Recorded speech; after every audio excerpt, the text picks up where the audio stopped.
That's fun. Yeah. So that's just by the way, Adam and I are like on this huge kick right now. Yes. Just as vintage stuff sealed that we can. Yeah, we're always collecting stuff, whether it's cards or wrestling memorabilia. And now we listen to this really fun podcast about this guy who tries to guess what the market is going to demand. So he'll find these nostalgic things. Darren Ravel, I think his name is. This is from the Major Wrestling Podcast. He's the guy who got the Rocky Maivia Bumblebee tuna card that just recently sold for like $44,000. Yeah, and he probably got it for I don't know if he ever said, but it would have been a lot because no one wanted him. No, I mean the only thing Michael Irvin was on there and Warren Sapp was on there, right. But no one thought to get like Rocky. Yeah, Ray Lewis, all those guys were on there, but it was wild. So he talks about like. He follows anniversaries of big historical moments coming up, and can he get it for a good price? So when that moment comes, maybe he sells it. So he always tries to predict what the market's going to ask for. So Marcus and I are trying to manipulate that as well. So you might see us on Reddit manipulating different items and stuff and trying to boost those. We're trying to GameStop ourselves. Yeah. So that's what your Christmas would have been like in 1991. What a Christmas. It was, man. Like, Garth Brooks, No Fences playing as you opened other toys. Man, there was nothing cooler than having that CD, and especially like I had the best of both. Where I had country and I had R&B, soul, or whatever you want to call that, whatever that is. But I mean, I would go. I remember like writing down the lyrics for like Boys to Men, the main song, and then trying to write it. And this is so corny. I love it. But I'd be in class. And I'd be writing it, like, the lyrics on a piece of paper. But I would write it, like, off to the side so the girl next to me could see. And she'd be like, what are you writing? And I'd be like, oh, I'm just writing the lyrics to Boys to Men. And she's like, what do you mean? Like, oh, I'm writing the lyrics. I have the CD. And she's like, oh, it's so cool. And it never happened that way. But that's what I always imagined. Yeah. Hold up, you have a CD? Yeah, you have a CD. Oh, my gosh. What power toys created.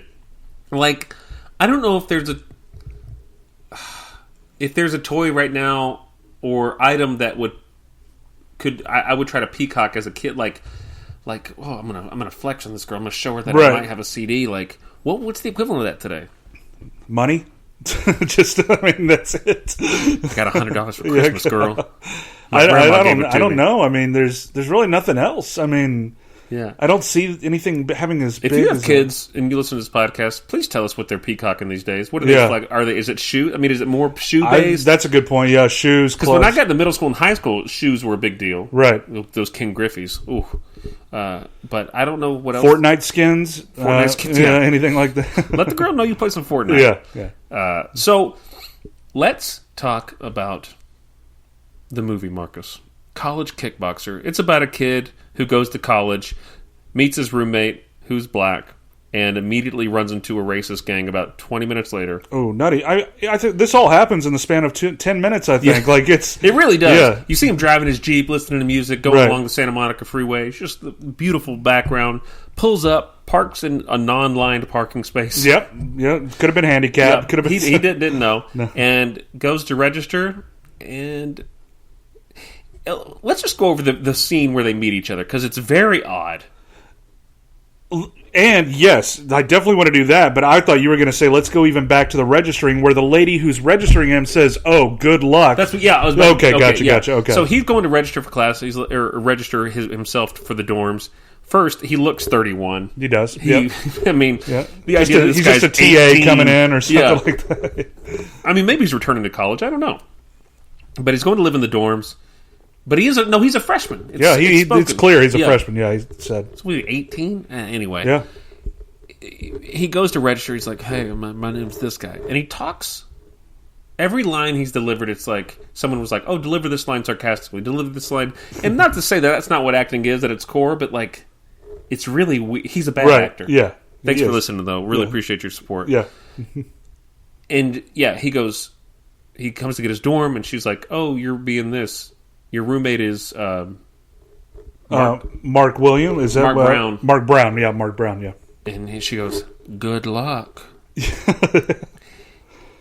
And he is in no other than this scene where they're both just complete assholes to each other immediately. Immediately, yeah. He's the nicest and most generous man. He is in the movie. Yeah, he does like all this good stuff for kids, which we'll talk about. But I mean, yeah, it's like wouldn't you be saying that about Tanner? If that's the one you should be... Oh, Jesus, good luck. We're trying to get him off campus. We really are. we have nothing to pin him on, but we hear about all these racial epithets. My roommate is Tanner. Oh, God. So, yeah, they meet, and it's... Every line they deliver is just dripping with sarcasm. And he's like, oh, you're a freshman? And McLeod's like, yeah. And he goes, oh, great. I'm not exaggerating too much. When you go back and watch it, the scene's like that. Right. And then he immediately starts flexing. Mark does with his trophies that he has already set out. Yeah, they immediately jump to fighting, and Mark's like, you want me to kick your ass? Yeah. He's like, what makes you think you could, or something like that. And he gestures, and he has all these kickboxing trophies or martial arts trophies, right? And Ken McLeod's like, oh yeah, check out this. And apparently his overnight bag is just filled with his certificates and trophies. No showering stuff. Nothing. It's really just like framed certificates of like Kenpo, Jiu-Jitsu, blah blah blah. It's like, okay. Yeah. You didn't have any clothes? No, nothing. He really only has like 2 outfits anyway. Yeah. Zubaz and cutoff those sweaters. Those blue pants, those blue scrubs, scrubs. blue khaki-based scrubs. I guess until he discovers acupuncture, he has the same outfit, because then he goes and buys the nice clothes because he's more enlightened now. Yeah. So that's the first scene, and then there's something that really struck me as odd upon a second viewing of this movie. Basically, they're like, you want to go? You want to go? And they go and they practice martial arts on each other. And that's when we talked about the introduction of the villain, when he comes in and starts throwing racial slurs around. On a college campus, you'd be kicked off the college campus today. Immediately. I would think so, yeah. I just think, like that would be the end of the movie. Like 4 people would have heard him, and they all would have jumped and been like, get off our campus. He would have been canceled. Yes. Everything he's done for. Rightfully so. And so we go a little further along into the movie, and you find out that Ken McLeod's character, what's his name? James Caulfield. Caulfield. Yeah. We find out that Caulfield's like, oh, I could really use some money. Yeah. And Mark Brown goes, oh, I got just the thing. Got just the thing for it. And he gets a job as like not a server, but I think a busboy. Dishwasher, at this Chinese restaurant. Here's my issue with that. Who does Mark Brown know? Because he's never there. He never goes to the Chinese restaurant. Right. Nor does he ever reference someone he knows there. Yeah, I don't know. I mean, I mean, it seems like it's the hot spot for college kids to go eat at. And so maybe they have a sign up that says "College Help Wanted" or something like that. I mean, I guess it just was like, it struck me as odd. As like, no, I see where you're coming from. Like, here's this restaurant. That, like, why couldn't he have been the introduction to? I know this weird old guy who does dishes there. Maybe right. Maybe that's the introduction. But anyway, he gets a job, no problem. We cut to him, and he's in his all whites, and that's when we meet the guru, the Mr. Miyagi figure. Sifu. Yeah. Tang's character, who's like we said, a portly gentleman washing dishes. Yeah, you would know nothing looking at him, especially if you've never seen this movie, of where this is going to head to. I mean, like, I didn't know who the master was going to be in this. No. And it sort of plays itself like there's not going to be a master. Yeah. Because both of the guys are elite fighters already, technically. Yeah, and that's how I thought it was going to go. I thought, okay, they're going to overcome their differences, learn from each other, and learn different styles or something like that, and take on the racist asshole at the tournament. Bam, we're done. Yeah. Fine. But no, like, Sifu is he's very not arrogant. He's very sarcastic. I mean, immediately, I love the delivery of his lines at the first, because it's so like get back to work kind of thing, and just chopping onions. And he says, Caulfield, it's a great little interaction because he's the girl shows up and he's like, "What's up, girl?" And he's trying to woo her, and her whole thing is that she wants to save the planet, so she's a liberal, and she's just like, and he's like, "Oh, don't you just want to have fun?" And she's like, "No, don't you want to live on a planet where you can live and all this stuff?" So this guy comes out and he's like, "Hey, get back to work," which she should be. Yeah. And he comes back there and he goes, "Dude, what's your problem? Don't you know I was trying to score?" I want to score. Yeah, I mean, like, I guess I mean, scoring back then was getting laid, right? I mean, or was that just like you think they were just initial like heavy petting? Maybe I don't know if scoring meant the actual.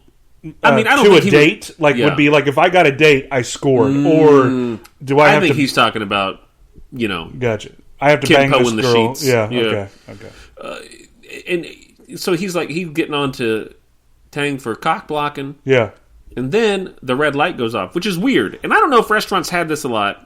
I guess that means, somebody's come in, or right. the head guy, Chan, who's the owner of the place. Yeah. But that was weird, right? Yeah. Oh, yeah. It was just like a very subtle, not subtle. They showed the red light. And it makes me think like there's danger. Right. I've worked at restaurants. There's never been anything like that. You hear a bell, or there's a host that's like, you've been seated. Do you think it was because... So, this just came to me. Uh-huh. Let's see if this revelation sounds like it would work. Do you think that Chan has to know what Sifu knows, like his history in martial arts probably, right? Mm-hmm. And if there's trouble in the front, do you think he rings that red light to let Sifu know, hey, get ready, dude? Because when he comes out, because the red light does mean something. It means we need help out front or something. Because when he comes out, who's there at a Chinese restaurant but Mr. Racist himself? Yeah, just Tanner looking for some... And it cuts to him shoving his face full of food. Yeah. But he doesn't have... I don't know what he's eating. Yeah, I don't know, like if they just have something while they wait. Falling out of his mouth. And this is where the movie starts to suck. And I only mean that because I feel like they have so many good things they could have set up, and this is where they lose it.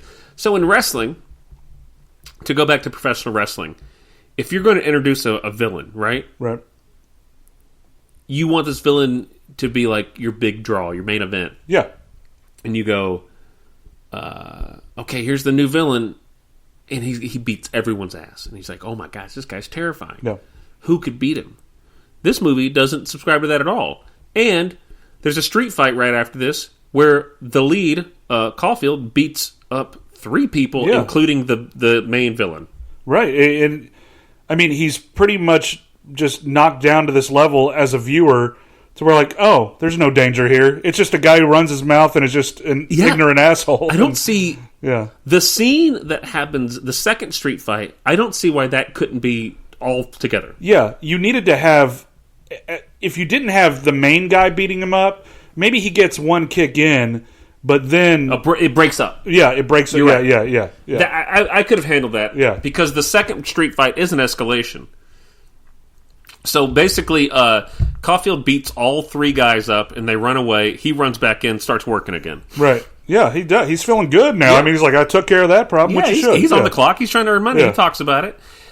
And the next time they're at work, the White Tigers are like, nah, we can't let that happen. Yeah. So he's going to his Jeep, and like a peekaboo surprise to a toddler, the villain just pops up from his truck. He's like, well, look who's here. Just crouching in front of his Jeep the whole time, during his whole shift, I guess. And this is where the gun comes in. This is where they're ready to fucking kill this guy. Yeah. I guess. Baseball bats, lead knives, pipes. Guns, yeah. And this is where he gets his ass kicked, and this is where we get to see Sifu work. Yeah. And it's awkward because they're making... it's so uncomfortable. Yeah, he immediately gets racist with him, the lead guy does. And he's like, crawl to me, Chinaman. Like, really uncomfortable stuff. Does the classic horrible thing with the eyes where you pull them apart. And he's like... And Sifu uses that to his advantage, though. And he's like, okay, yeah, I'll crawl. He starts crawling. He plays it great. Like it's very like, okay, it makes you a little more comfortable seeing him. It wasn't me, or the first time we watched this, it seems that they're hinting that they're going to sexually assault somebody. Yeah, it did seem like that, yes. The lead villain is trying to be like, get on your knees, to the blonde kid, Caulfield. And then Sifu's crawling across the ground, and he's like... And one guy with the gun's like, come over here, and his leg's up on the Jeep tire, and he like grabs joint his exposed, crotch, and he's like, come over here, and it's just really like hovering around this weird subject of like, what do you want to do? Like, are you just going to beat him up? Where's the end game here? Yeah, where are we trying to get to? Yeah. But Sifu uses advantage, and Sifu kicks everyone's ass. Yeah. In a really great fight scene. Like we said, this guy, you can tell he's trained in a place where stunts are key and important. Right. And it's not even this, and I mean, up till now, we've pretty much gone scene for scene, which we should as far as to this point. And when we can skip ahead later, but I don't even think we see Tang, like, in his purest form is like how easy light it is, because in the fighting scene they